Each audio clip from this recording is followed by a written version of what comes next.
almost like when you get to a place where you're not like fully committed on either end and you're deciding between these two things and you're never like fully invested in something. That's the flip side, I think, of this tech continuous tech evolvement. And like when we have team members and with different levels of skill sets, different level of software adoption skills, we got to be cognizant of the burden it places on team members of constantly switching softwares, even if there are efficiencies gained on the other end. So that's what I'm thinking of toggling. Like, when do we like having just a more specific step and process to really saying, yeah, we're going to give this a go. Maybe it's for a few different clients or one client and testing it out and just seeing what the options are.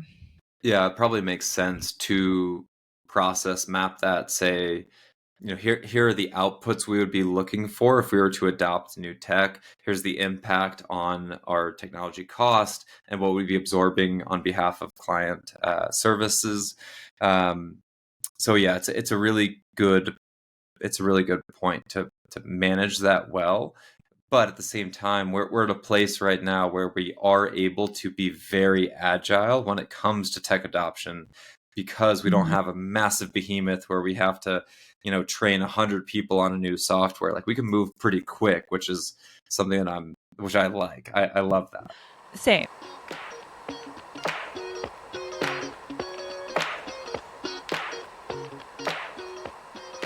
Thank you. They're clapping for us. They're clapping for us.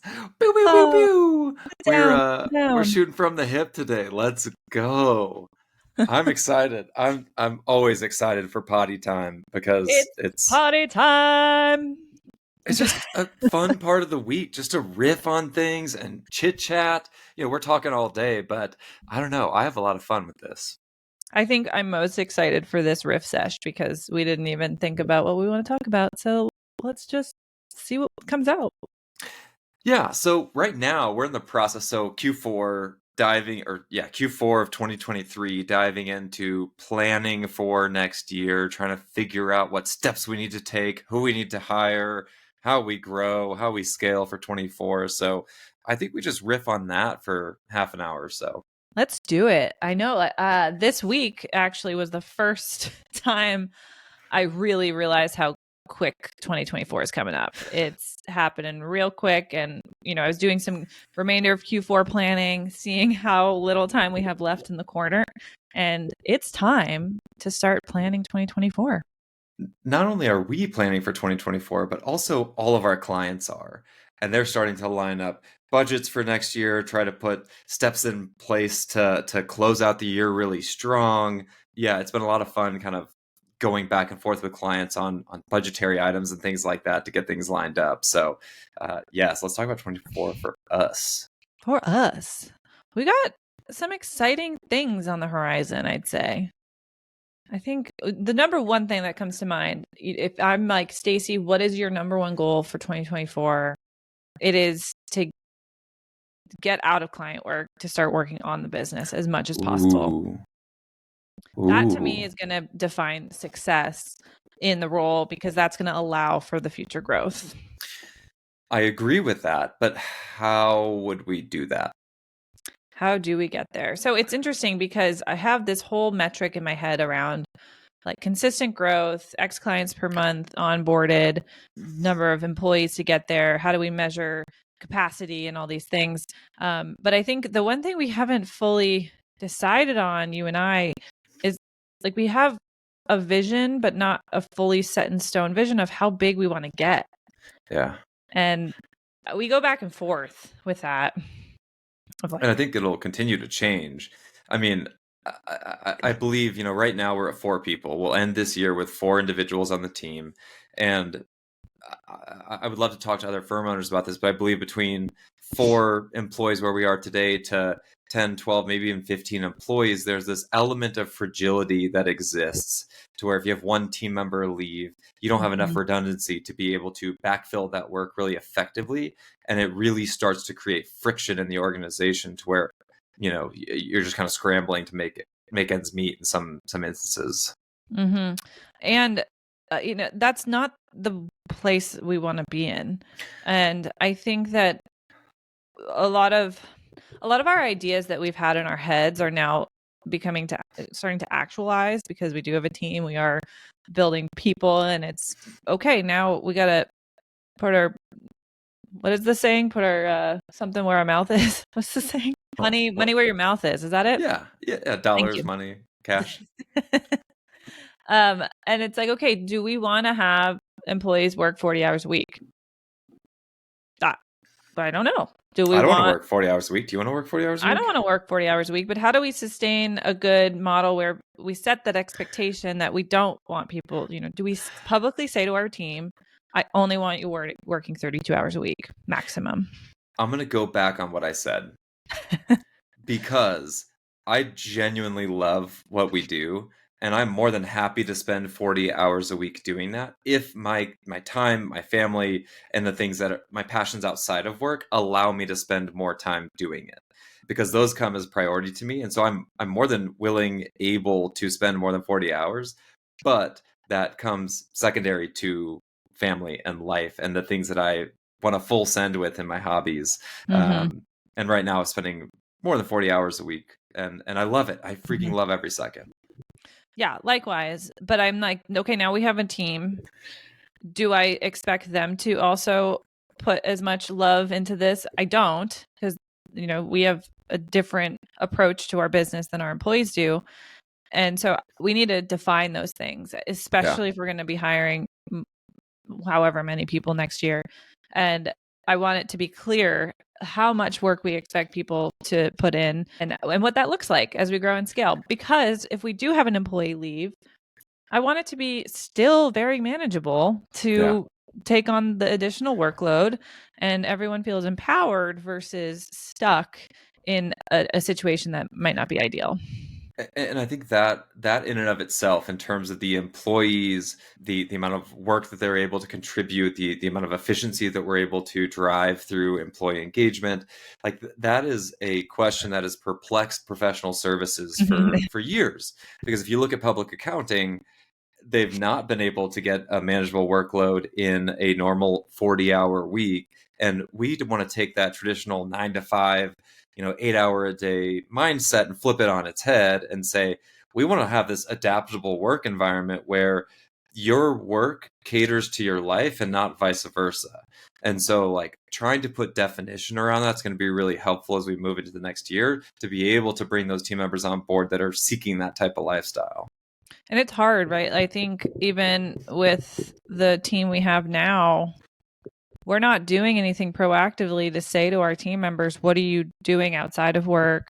Are you prioritizing these? We're not practicing what we're preaching in that regard. Sure, we're saying, you don't need to tell me when you have a doctor's appointment. You don't need put it on your calendar. Like, I don't need to approve this stuff. You are in charge of your agenda. That's one thing. We need to develop, I think, more specifically what we expect from our team members. Yeah, agree. I think 24 will be a good time to document the specificity around policy as it relates to an adaptable work style. And the policy is not, hey, we mandate X, Y, and Z. It's more of, here are the expectations within the role that you're becoming into to create excitement for those things you're passionate about. And unfortunately, I think in our industry, we hear it time and time again, I don't have time to go to the doctor, to take my kid to the dentist. Like that's just not, like, the bar is low. The bar is low, which is sad, but true. Yeah. Yeah. Okay. So obviously I think we're going to have this culture team dynamic. This isn't going to be a conversation that's just for 2024. It's going to be forever. But what else is on your 2024 dream board? So on the dream board, I mean, I'd love to hit $1 million in revenue, and like, it's a totally subjective number, like, but it feels like a milestone, right? And it's not to hit this revenue figure to, like, be like, we run $1 million firm. Like, no, it's not about that. It's more about, like, we have the capacity to contribute value to far more clients than we're able to today, and be able to enable a more valuable work relationship for employees who are currently in seats where they're not able to get that. And so by aiming high on the revenue side. We're there for enabling, better client success through engaging with them, and then also more employees to support that work who are able to live a better lifestyle. It's funny because this riff session we're having right now, it's actually, I'm realizing, a precursor to you and I's 2024 planning, which is including a full tech assessment of our technology for next year, what we've used this year, and various other things for 2024. But I say that because in addition to this $1 million goal, there's also got to be a gross profit goal that is aligned with that. Like, we're not just going to throw out bodies to try to just capture more revenue. It's doing it in a sustainable way that's going to allow us to afford the investments in our team, and be playing for the long run. Because that's what I'm trying to look at and really hone in on. What are our variable fixed costs? How do we dial back where necessary? Where's things duplicative, and just do it in a smart way. Yeah, because the more intelligent we are about investing at various areas of our business, the more that we're able to invest in people, invest in our culture, invest in benefits, invest in that sustainability that you're talking about. Mm-hmm. We also need to figure out how we distribute our full send fund. Yeah, which I haven't thought about till right now. Like, well, we've got a head start on that a bit through issuing ramp credit cards to employees. Did you do that already? I did. Yes, I did. Oh So gosh, everybody outside of you and I have a ramp card with an established limit to it that ideally is utilized for this full send fund, but also is utilized for team meetings and lunches and things like that where approved. And so that's one avenue that we can utilize those funds to contribute to employee satisfaction, engagement, and contributing to whatever is full send for them. Yeah, we got to put some parameters around that where when you're sending it, you're documenting it. Maybe you're wearing your full send shirt or hat or something like that. I think that would be a really fun way for us to showcase internally, maybe even externally, what we're doing and how we're sending it and celebrating our hard work. In exchange for this wonderful benefit that you'll be receiving, all you have to do is submit a photo, because we want to know price. for a low price of one iPhone picture of whatever it is you're doing, because that's the ticket to admission. And we want to be able to highlight and showcase employees doing those things that are full send for them, because that's what brings them joy. Okay, this is such a tangent. Riffin episode. This morning, I was so excited by the activity in our Slack feed on our random channel. It's like we're starting to feel like a company with random conversations happening and baby pictures getting shared, and it felt so fun. It was super cool, and I don't know, it was really engaging, and yeah, like there's 4 of us, but we're having fun. My baby pictures didn't upload from my phone. Yeah, we noticed. I had one. It was a picture of me. I was probably like 9 or 10, and I'd done a full face clown costume on myself, and it was not good, but I did it, and I've had this itch to do Halloween myself for, I guess, some time now. If that brings you joy and you like making costumes, you make as many dang costumes as you possibly can. Can't wait for Halloween. Yes. All right. So, okay, we got 2024 growth. We have a revenue target, ambiguous revenue target, gross margin. I want to hone that in a bit more and get some more specific around what our targets are on that. Figure out what softwares and tech we'll need to get there. With the caveat that one thing I really like, and I want to keep doing, and it's going to get harder to keep doing as we grow, is have room and variability for testing new softwares. And you're very good at that, like just getting on a demo, figuring out how things work. The thing that's going to be more difficult is which softwares do we use for different clients, and almost like testing it with certain clients, but then it's also not consistent across different clients of what software do we use. But I think it is a benefit to be able to test new platforms to see what's going to really help us in the future, especially with the development of AI and new improvements that are coming out across the board. If we're stuck in the Stone Age with a software that just isn't innovating and you have this new player on the block who's killing it, I don't want to be stuck with that old age software just because it's what we use across the firm. Yeah. And from day one, that was one of my goals, was to not let technology advancement become an inhibitor to client service or our growth, because we're resistant to adopting new technology. And really what I mean by that is, like, technology is advancing so quickly, and we can't get so baked into one platform, one software, that we're ride or die over here and ignoring what's happening in the broader market.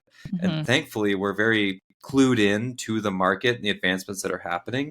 And so these opportunities seem to come up every other week where we're looking at new technology. And I want to make sure that we're able to continue evaluating those in order to make sure our clients have the best experience. I agree. And I think, though, it's going to become just more challenging to.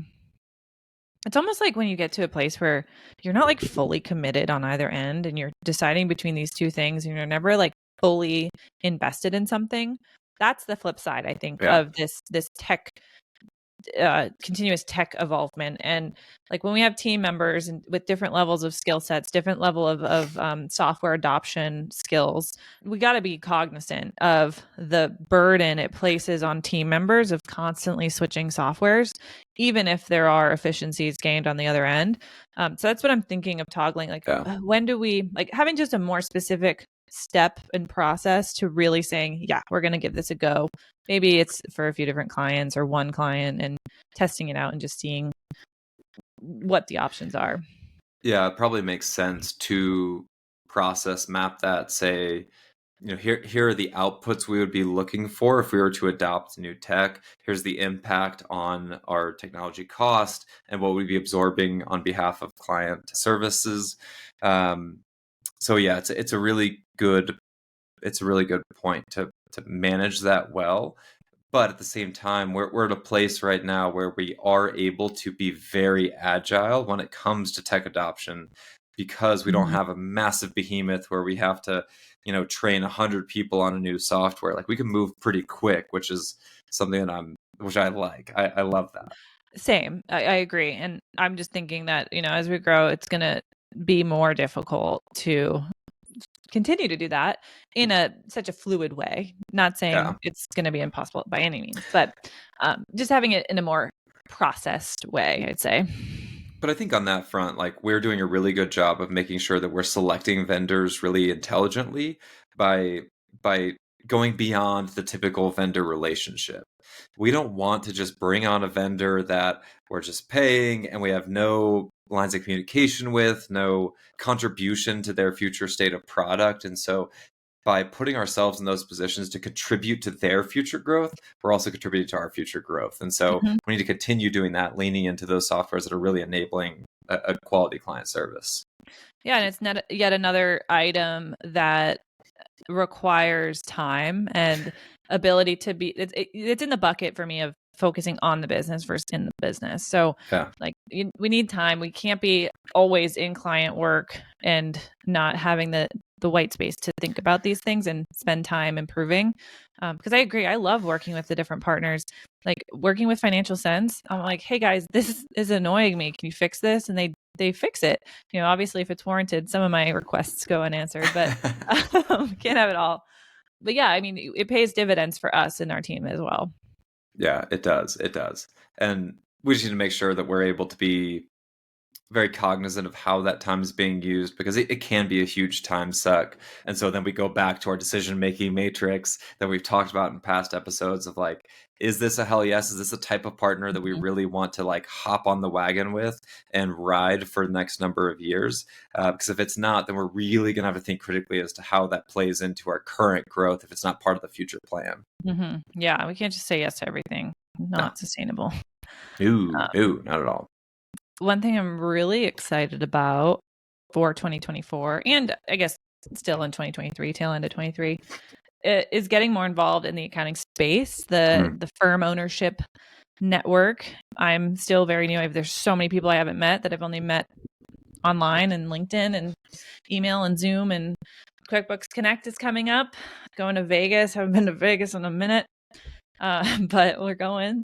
And then we get a fun little ski trip plan in January. And I'm really excited, though, about Fresh Pack being a part of their partner advisory council and starting to kind of dip my toes into that world. Yeah. And, meet people who've done this before, people who I can learn from, who can learn from me, and just get more involved in understanding the firm ownership side of things. Every single year, it will have a goal, a massive emphasis on community, right? Because I've learned throughout my career that, like, I'll go back to it again, but you build together and you go farther. I'm an advocate, I'm an evangelist for that thesis of how to build, and by riding alongside of other firm owners, people in our industry who are doing really cool things that we can learn from, is instrumental to our success. Mm-hmm. And we're going to lean in more heavily in 24 than we have in 23 via these partner advisory councils, via new membership groups that we'll be participating in. It's going to be really, really cool. And when it comes to those in-person events, those conferences, it's going to be like a big reunion. It's going to be freaking awesome. Woohoo! Network. Yeah, I was looking at the events for QuickBooks the QuickBooks Connect, and lots of good seats, lots of good sessions that I'm going to be joining just to learn more about our profession, what people are doing, how tech is improving. And a lot of this stuff we can pass on to our clients too. I'm excited to see how the QuickBooks ecosystem is changing. I actually noticed today, did not know this, Roman, there's a two-way sync in QuickBooks to Microsoft Excel now. And I Google did not Sheets. know that. That exists too? That exists too. Mind blown. Yeah. There's a lot happening, and if we're not contributing and participating in those conversations as a broader part of the industry, we're stepping behind. Every single month that we're not participating in those conversations, we're losing a step in contrast to the firms that are doing those things. And so, unlike the majority of firm owners that exist in this space, they've got their heads in the sand. They're so inundated with client work that they just can't step out for 2 seconds to understand how to better serve their clients. Like, we are leaning into that 1,000% because we know it'll yield dividends for the clients that we'll be serving next year. Mm-hmm. And yeah, I think one thing we haven't talked about for those clients that we're serving is industry or niche. I actually want to add that to our 2024 conversation and planning, because right now, as we've said many times, it's just companies who are growing, willing to grow, willing to adopt new systems, are good neighbors. And that's kind of the bucket I look at for clients to work with. Yeah. But the question is, do we want to niche that further? Do we like being that broad? Do we want to go broader? But I think we should have that conversation.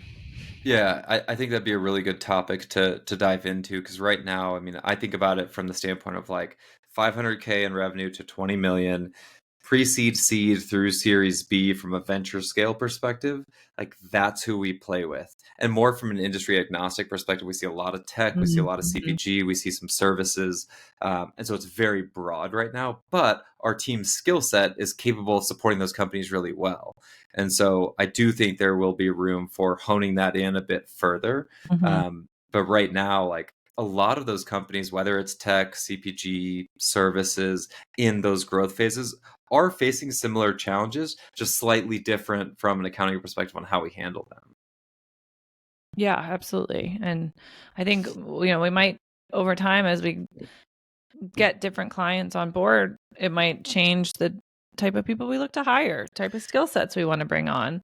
So I think it'll evolve naturally, but I also want it to evolve somewhat deliberately as well. Have a good balance of those two. Yeah, there will be intentional growth next year. There will be organic growth that occurs from the relationships that we have. But then one thing that I want to spend time in next year is really deliberately going to market and starting outbound sales rhythms and marketing efforts, and really getting our name out there more, because awareness is always the very first step in the sales process. And we're still so small in this ecosystem. And I want to start to expand that a bit based on what we've done this year. So little, such a little piece of the pie, but there's plenty of room for everyone. Oh yeah. Yeah, and that's what the conversation we have with firm owners every day is like the Mhm. reason why we feel really comfortable collaborating together, even if we're serving the exact same market, is that there's enough for everybody. And we want to make sure that like we're helping one another succeed because then we're strengthening the overall ecosystem as a whole. And so like it's really exciting to do that, to think about that with a growth mindset versus the maybe legacy historical like, oh, this is my process, this is my firm, this is how I do things. It's like, Mhm. come on, break away from Well, that. yeah, share the wealth. What else is on our agenda for 2024? I want to think a little bit more about like we talked about the full send fund. How much are we going to put into it? Is it a percentage based? Other than just taking photos, do we do? Oh, this is actually one thing I was thinking about. Right now, we plan to pay out the full send fund to employees at year end or around the holidays. We should probably consider a summer version, like maybe a half and half, because those people who are doing their full send thing and only in the summer, we're kind of neglecting those folks. Yeah, I was thinking of it more of like a rolling fund where you've got a monthly contribution into this account that you have access to, and you can use that whenever you want to. There's no time limitation on Oh, that. okay. It's just a matter Mm-hmm. of how much you've accrued into your account at that point in time. You can use it whenever in the year, you'd Oh, like. that's even better. I like that. Okay. Good idea. I've been using the full send fund all year. I don't know about you. Like, where do I access this? Uh, um, and then we also talked about a full send day. Yes. Oh yeah, we've got a new holiday. It's on the calendar. August, The second f- the Friday in first August. first Friday in August. Heck yeah. Yeah, we have Full Send Day on our Gusto holiday calendar for next year. It'll be our first annual federally, nationally, locally company ordained holiday where that is the day that everybody has off to go do whatever is full send for them. And so we don't mandate anything on that day outside of you going to do the things that are full send for you. And it's a legitimate holiday on the calendar now. Yeah, let's lobby to get this federally recognized. See me in Washington next year. I selfishly wanted to make it on my birthday, but we opted for the first Friday in August because there were no other holidays that fell in August. We were like, yeah, let's do August. Which now I'm questioning because the first Friday is month end close. So I don't know why we didn't do the last Friday of August, which might be All right. So we if might you're be in your changing it. no, no, no, no. If you're in your busiest time, if you're in busy season and your employer is like, hey, I want you to go take a day off to go improve your mental health, to explore the things that you're passionate about, is that not the best time to have one? That's a good point. You might be onto something. Something. I know that in busy season of public accounting, I would have loved any holidays between January and April. That would have been great. Any days We off didn't are celebrate. We welcome. didn't get days off. No days off.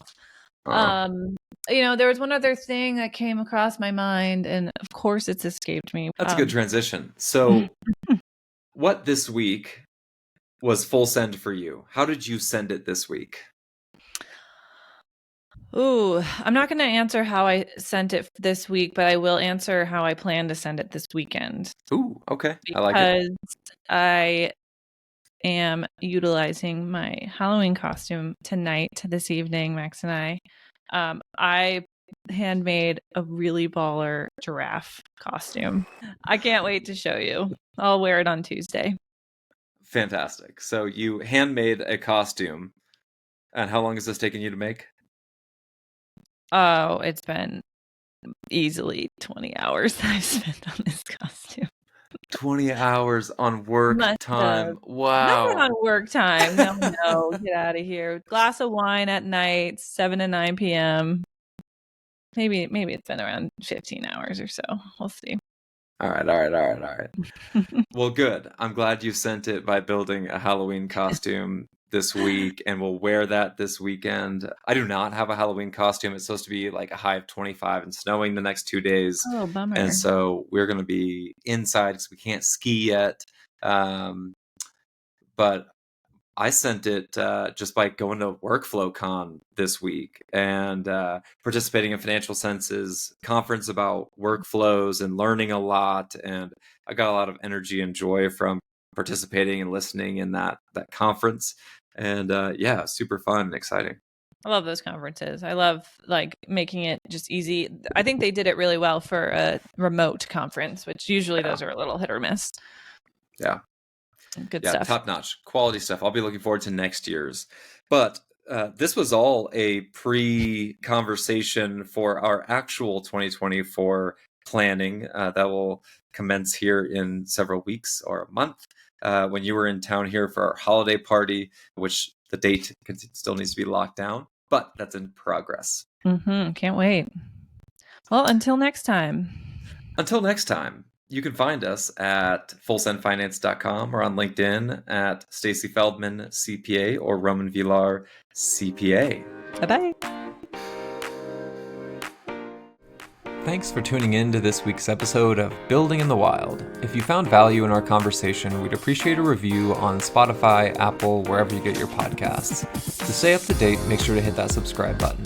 For more insights and additional information, our YouTube is at Full Send Finance and our website is fullsendfinance.com.